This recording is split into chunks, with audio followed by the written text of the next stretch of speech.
Muy buenas tardes, jóvenes. Para concluir esta parte de lo que involucra el examen físico general, vamos a hoy mostrar algunas pautas que nos van a permitir seguir el proceso de luego llegar a un examen físico regional y concluir con un examen por aparatos o sistemas. ¿Ok? Como ya hemos mencionado, este examen físico va a ser un método principal para obtener datos objetivos observables y medibles del estado de salud de nuestro paciente. ¿Cómo hacemos esto? Captamos a través de la vista, el tacto, el oído y a veces el olfato estos datos importantes. Y esta información que se logra mediante este examen físico, que va a ser además directo, vamos a agregar mediciones como el peso, que es en relación a lo que es el índice de masa corporal, la talla y los signos vitales también, como está en nuestras hojas de historia clínica. La exploración física nos va a dar datos tan importantes que tenemos que tenerlos registrados de una forma organizada, estructurada y metódica. Y lo que realmente nos va a sugerir la literatura es que podemos hacerlo de una manera cefalocaudal o de la cabeza a los pies. Una vez que hemos hecho este examen general, vamos a pasar a un examen regional o segmentario. Vamos a hacer luego uno que sea por sistemas o aparatos. ¿Y por qué tendría que ser así? Porque del examen general vamos a sacar información para poder hacer un examen regional más específico de la zona afectada del paciente.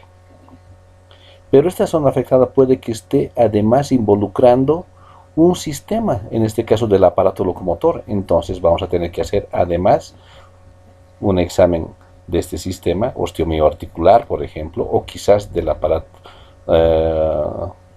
nervioso, del sistema nervioso. ¿Por qué? Porque puede haber un tipo de parálisis o paresia que esté afectando un sistema a nivel regional. Y además tenemos que evaluar patrones funcionales en relación al recorrido articular, balance muscular, balance articular, todo lo que involucra medición de segmentos, longitudes y volúmenes. ¿Ok? Entonces, como dijimos de inicio, obtener datos basales, que quiere decir obviamente de inicio. El peso basal, por ejemplo, de una persona es cuando despierta y no ha ingerido ningún alimento y realiza su pesaje correspondiente. En este caso vamos a tener datos basales o de inicio. ¿Para qué? Para confirmar o refutar datos subjetivos, algo que creemos que tiene el paciente, que hemos obtenido en su historia clínica, en este caso en la historia de fisioterapia. ¿Por medio de qué? De las técnicas de un examen físico. Entonces, vamos a completar estos datos mediante la valoración integral de la persona. ¿Para qué? Para establecer diagnósticos y planificar un tratamiento correspondiente. La inspección es una herramienta que nos va a servir básicamente basada en un examen visual que incluye gran parte de la observación. ¿Para qué? Para detectar características normales, signos físicos significativos o hallazgos anómalos en relación a factores propios de la persona, como la edad y el sexo, por ejemplo. Entonces, ¿qué más podemos observar a través de esto? Tamaño, forma, posición, localización, color, aspecto, movimiento y simetría de los segmentos que estoy observando. Puede ser una observación simple y directa o en algunos casos usando algún tipo de equipo médico que nos ayude a hacer este tipo de examen. Vamos a poder ver además qué tipo de marcha o deambulación tiene nuestro paciente. Marcha festinante, marcha en tijeras, marcha espástica, marca Stepage, marcha de pato, atáxica o apráxica. Todas estas van a estar relacionadas con una alteración a nivel del sistema piramidal o extrapiramidal, ¿no?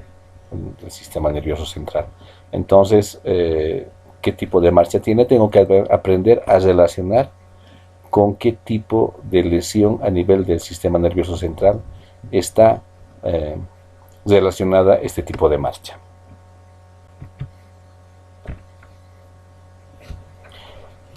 También tenemos otra herramienta importante que es la palpación, ¿no? Que nos va a permitir corroborar los datos obtenidos en la inspección y en la historia clínica también.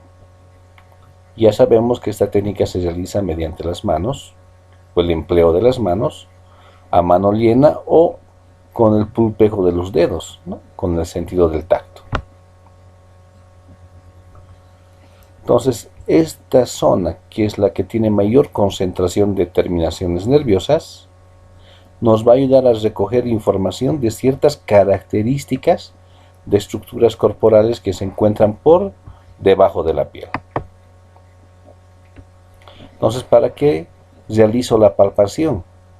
Como decíamos, para corroborar, determinar podemos quitar de un lado algo que estamos suponiendo que había.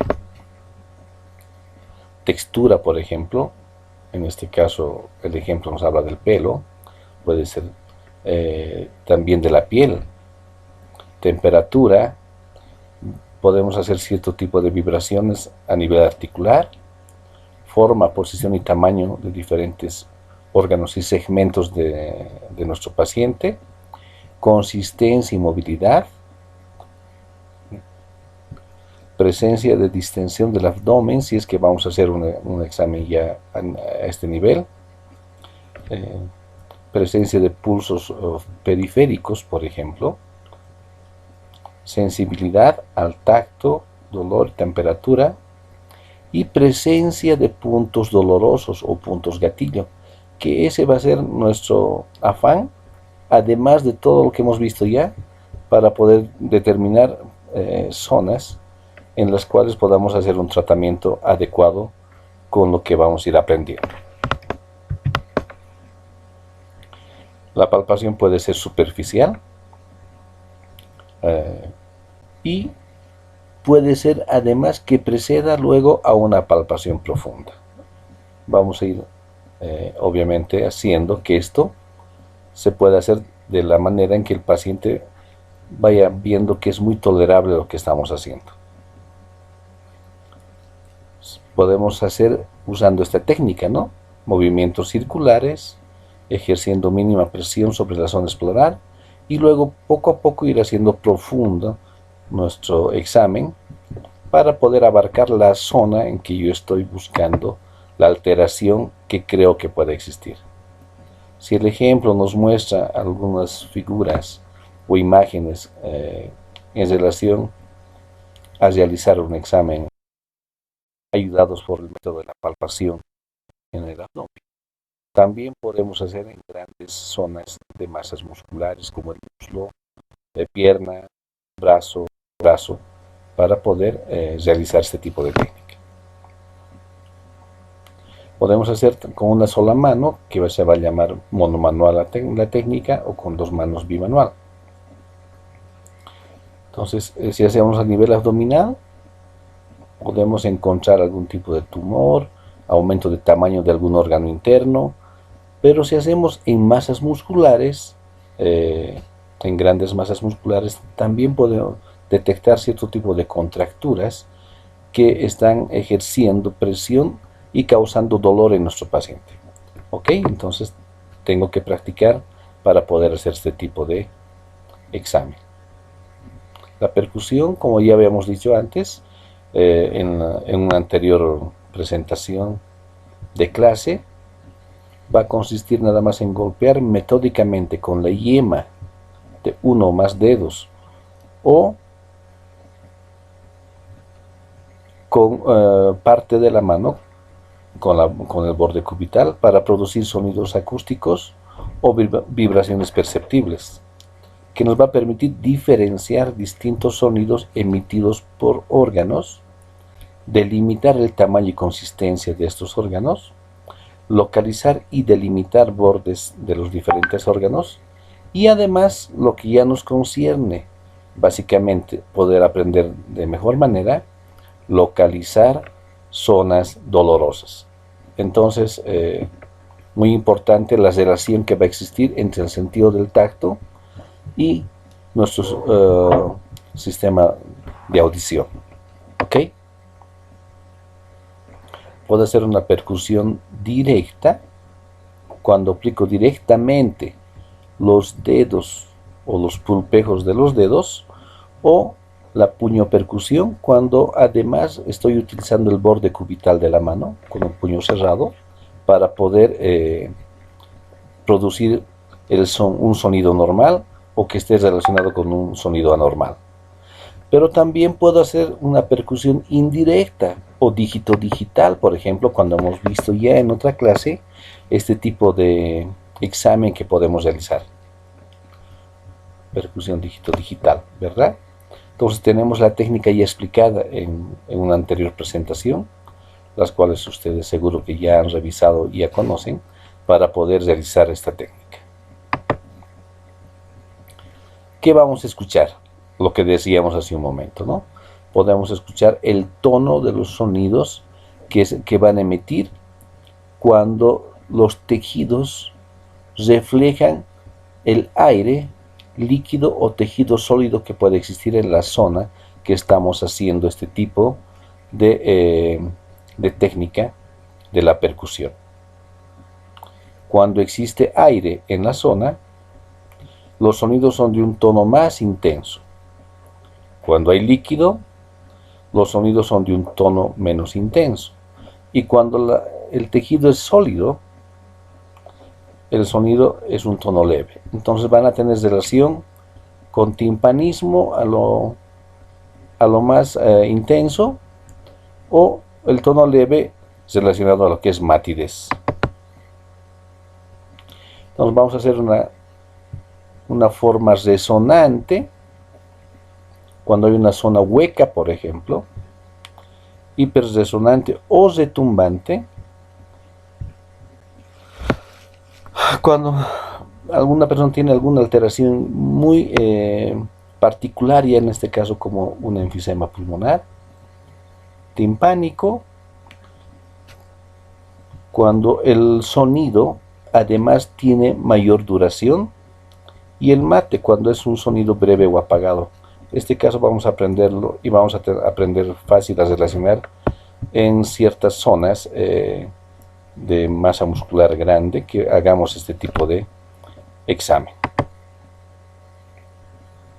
Entonces, estas ayudas o técnicas que se realiza en el examen físico general y en el examen físico regional o por aparatos o sistemas, siempre va a tener además de apoyo estos 4 métodos, ¿no? Que van a ser la inspección, la palpación, la percusión y, para concluir, la auscultación, que va a ser un método de exploración que proporciona datos mediante el sentido auditivo y permite escuchar los sonidos que son producidos por los órganos en el interior del cuerpo. Entonces ya tenemos una ayuda más que tenemos que aprender a hacerla. Y como ya comentamos en clases anteriores, si hago auscultación directa, nada más va a consistir en colocar el oído directamente sobre la región o zona que se va a escuchar. Como por ejemplo, al escuchar una respiración ruidosa o el chillido de una articulación, por ejemplo, ¿no? Cuando existe algún chasquido, alguna crepitación en algún movimiento que nos refiere al paciente que tiene limitación o dolor. Y la auscultación indirecta es cuando usamos un equipo que nos va a permitir amplificar los sonidos en las zonas que queremos escuchar. Entonces va a consistir en oír ruidos a través de un instrumento como el estetoscopio, y la utilización de este aparato va a aumentar y amplificar los ruidos que son transmitidos a los oídos. Esto ayuda a captar la frecuencia, la intensidad, la calidad y la duración de los sonidos que estoy auscultando. Entonces aquí tenemos en la figura la auscultación directa, como el profesional médico o personal de salud cubre la zona con un papel absorbente, por ejemplo, para no tocar directamente, en este caso, el oído con la piel de la persona, ¿no? Y la auscultación indirecta cuando uso un equipo como el estetoscopio. Tenemos entonces que saber que la auscultación indirecta nos va a permitir determinar características de los ruidos respiratorios, cardíacos o abdominales. Entonces, el tono hace referencia a la frecuencia de las vibraciones o el número de vibraciones por segundo. La intensidad va a estar caracterizada por la fuerza o suavidad del sonido producido. Por ejemplo, los ruidos a nivel de los bronquios, los oídos sobre la tráquea son más fuertes y los ruidos de la respiración son suaves. La duración hace referencia a la longitud, o sea, si un sonido o ruido es de duración prolongada o de corta duración. Y el timbre, que va a ser una descripción algo subjetiva del ruido que se escucha, lo cual se puede describir como un silbido o gorgoteo o un chasquido, dependiendo qué tipo de ruido escuchemos y la zona además en que estamos haciendo el examen. Va a tener ciertas características en relación a los ruidos normales que debemos escuchar y la presencia de un ruido anormal. ¿Ok?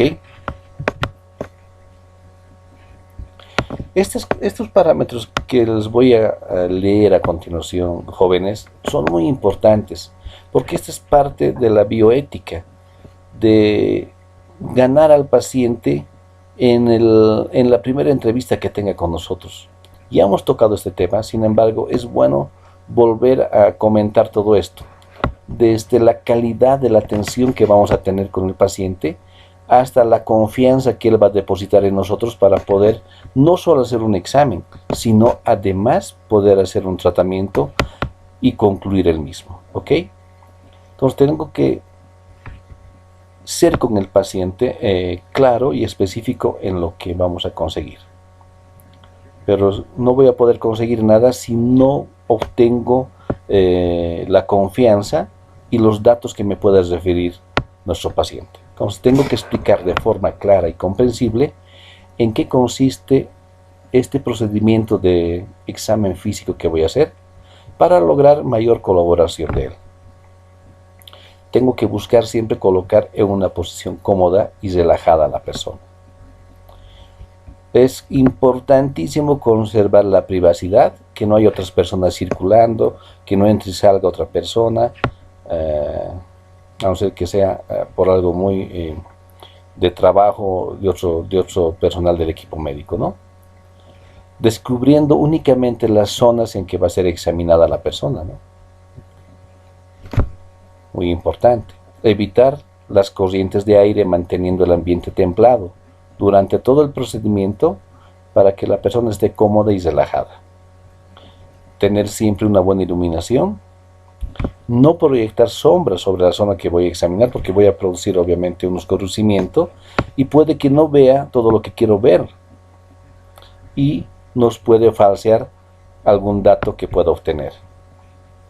Explicar y pedir a la persona que mantenga los músculos bien relajados, como por ejemplo los músculos de las extremidades, brazos, piernas y abdomen, dependiendo de la zona en que voy a hacer mi examen. Colocar de forma simétrica y paralela al cuerpo las estructuras pares, miembros superiores, miembros inferiores, para poder compararlos, ¿ok? Permitir que la persona descanse si se la observa cansada o con signos de fatiga.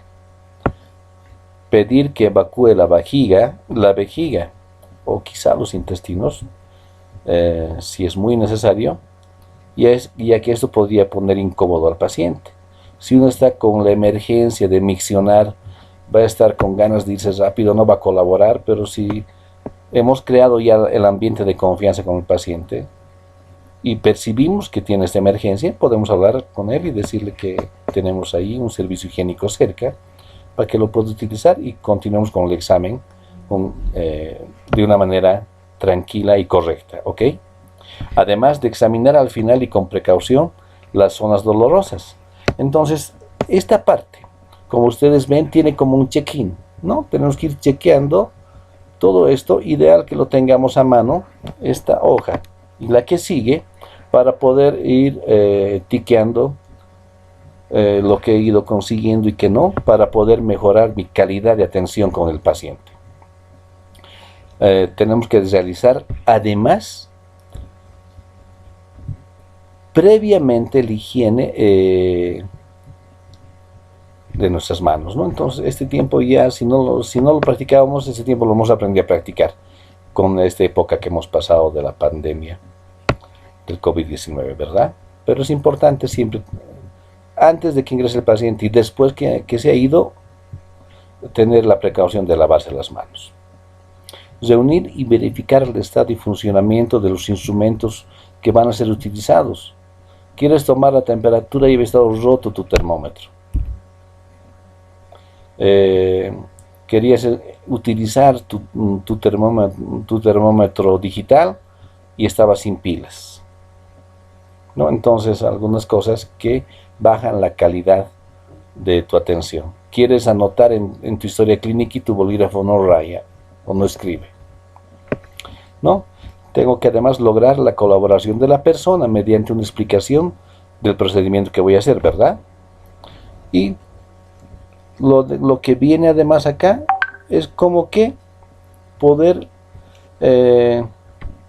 repetir lo que hemos comentado hace un momento, además de algo muy importante: realizar la observación de frente y en forma simétrica y comparativa de los segmentos que hemos dicho que son pares.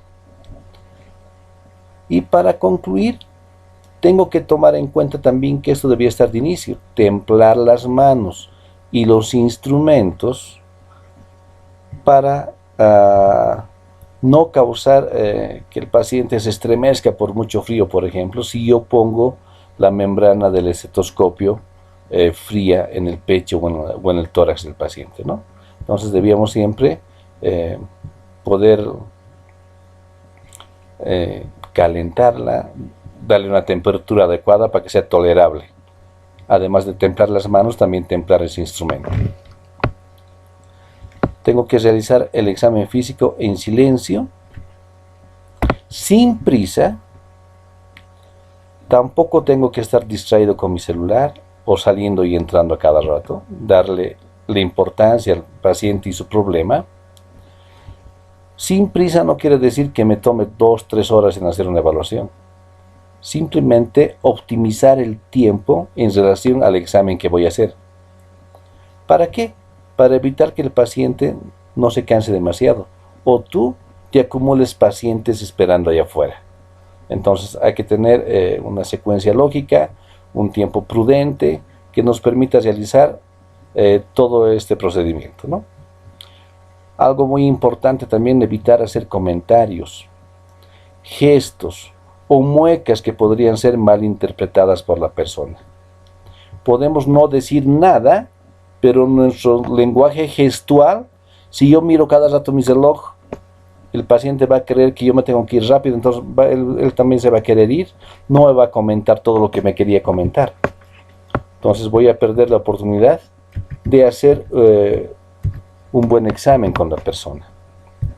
Si yo miro con indiscreción alguna forma en que realiza la persona alguna actividad, qué sé yo, entonces puedo dar a mal pensar o mal entender algo. Entonces tengo que ser realmente muy cuidadoso, especialmente en el lenguaje gestual, ¿ok? Entonces lo que tenga que tener a mano para hacer, por ejemplo, mi examen físico general, regional o por sistemas, tener lo adecuado para poder realizar la toma de signos vitales, baja lengua si es necesario, martillos de reflejos tengo que tener, linterna, balanza, y mi ambiente tiene que estar templado, en silencio y bien iluminado. ¿Okay? Con estas características, la calidad de la prestación del servicio se va a afectar positivamente. Tu conocimiento, tu experiencia y la forma de ser humano que uno es particularmente, entonces va a hacer también que el paciente perciba que le vas a poder ayudar en relación al problema que él tiene en ese momento. Entonces, ya para terminar, tengo que ver en el examen físico general su constitución de la persona, el biotipo, la forma en que camina, la forma en que su actitud postural en bipedestación y en posiciones de decúbito, la marcha específicamente si esta es relación a una forma de caminar normal, peso y talla, fascias, faneras, piel, circulación colateral, tejido celular subcutáneo y temperatura local, ¿no? Ya hemos hablado de este tema, las personas brevilíneas, de tronco bien desarrollado, con extremidades cortas y gruesas, son de poca estatura, corpulentos, el cuello corto también, como la imagen acá, tienden a acumular bastante tejido adiposo o grasita, los normolíneos que son atléticos, bien proporcionados, y los longilíneos que son largos, delgados y con extremidades largas también, ¿verdad? ¿No?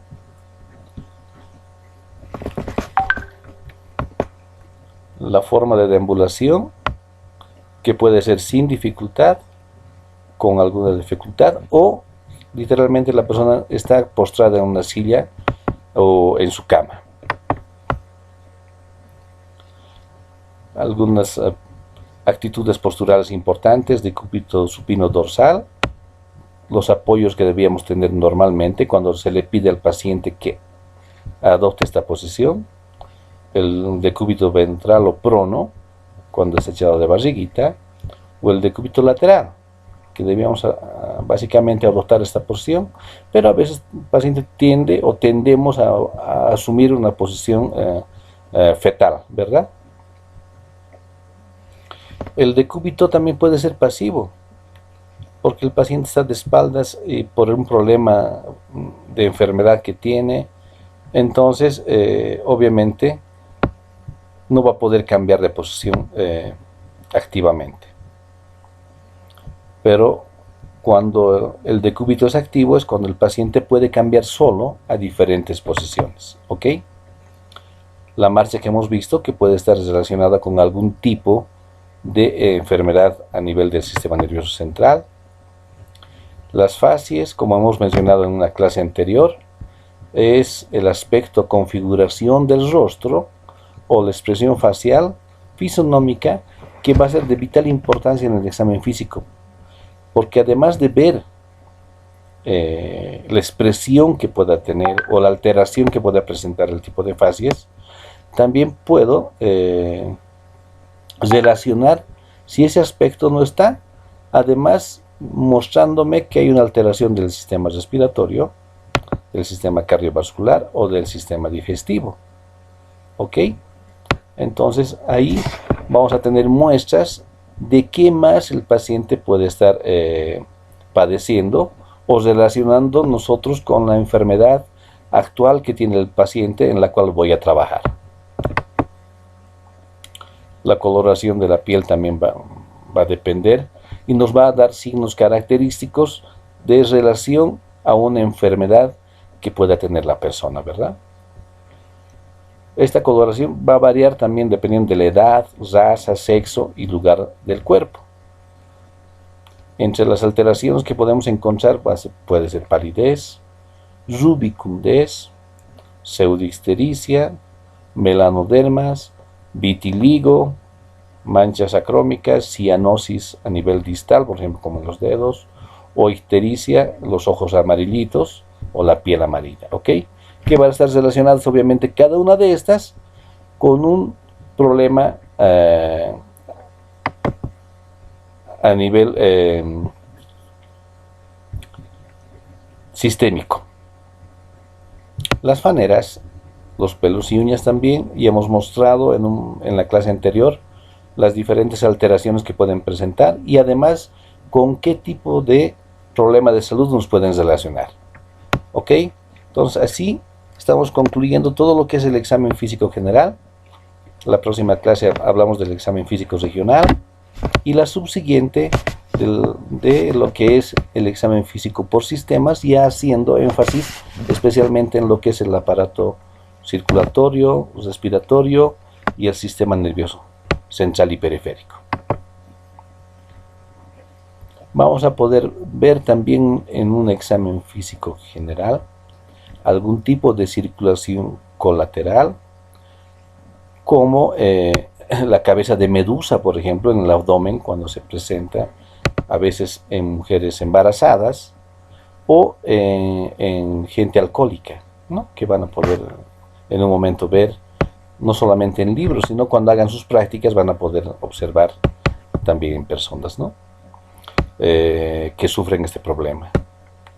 Algún tipo de alteración de la circulación periférica, además de las varices y todo lo que podamos ver cuando estemos haciendo las prácticas correspondientes. Se van a presentar este tipo de alteraciones cuando hay obstrucción, compresión o estrechamiento a la circulación sanguínea en los grandes vasos arteriales o venosos, pero que nos van a mostrar a nivel superficial el problema que está existiendo. Esta dilatación vascular es visible en los vasos superficiales, a merced de los cuales se restablece en parte la circulación sanguínea interrumpida por el obstáculo. ¿Por qué? Porque internamente no hay paso por alguna arteria o vena que normalmente circulaba la sangre de este paciente. Entonces, el cuerpo busca circulación colateral para poder continuar el trayecto que tenía normalmente la circulación en una persona. ¿Ok?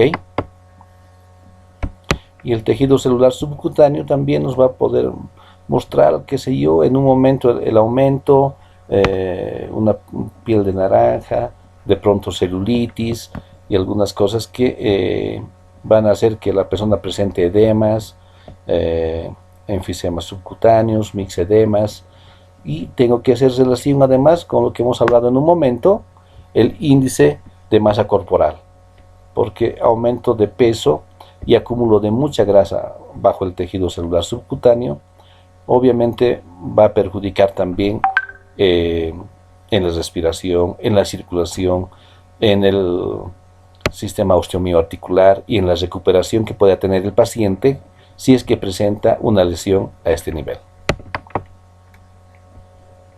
Temperaturas hemos visto ya en la clase anterior con un ejemplo más completo que este, para poder tener parámetros adecuados y trabajar además controlando este aspecto con nuestro paciente. Hemos hablado también de la relación que existe entre el peso y la talla de la persona, porque es importante además no solo conocer su índice de masa corporal, sino la composición que pueda tener este individuo en relación al peso total que tiene. Ahora, este es un ejemplo de cómo uno puede hacer un informe resumido a través del examen físico general que he realizado, ¿no? Entonces puedo poner paciente normolíneo, ya estoy mencionando el biotipo, que deambula sin dificultad, aquí ya está mi examen de la marcha, fase y marcha no característicos de proceso patológico alguno, guarda de cúbito activo indiferente, pelos de buena implantación, distribución normal, no alopecias, uñas con estrías longitudinales, no lineales, no onicomicosis, piel acorde a la edad, raza y sexo, no manchas ni lunares, no presenta circulación colateral, tejido celular subcutáneo no infiltrado, temperatura, peso, Pueden poner además el índice de masa corporal, si tienen tallímetro, el tallímetro, y en relación a lo general, ¿no? Y en relación al problema que tiene la persona, entonces continúa, ¿no? Nuestro informe. Entonces, de esta manera hemos concluido lo que es esta parte del examen físico general. En la próxima clase, entonces, continuamos con lo que es el examen físico regional. ¿Ok?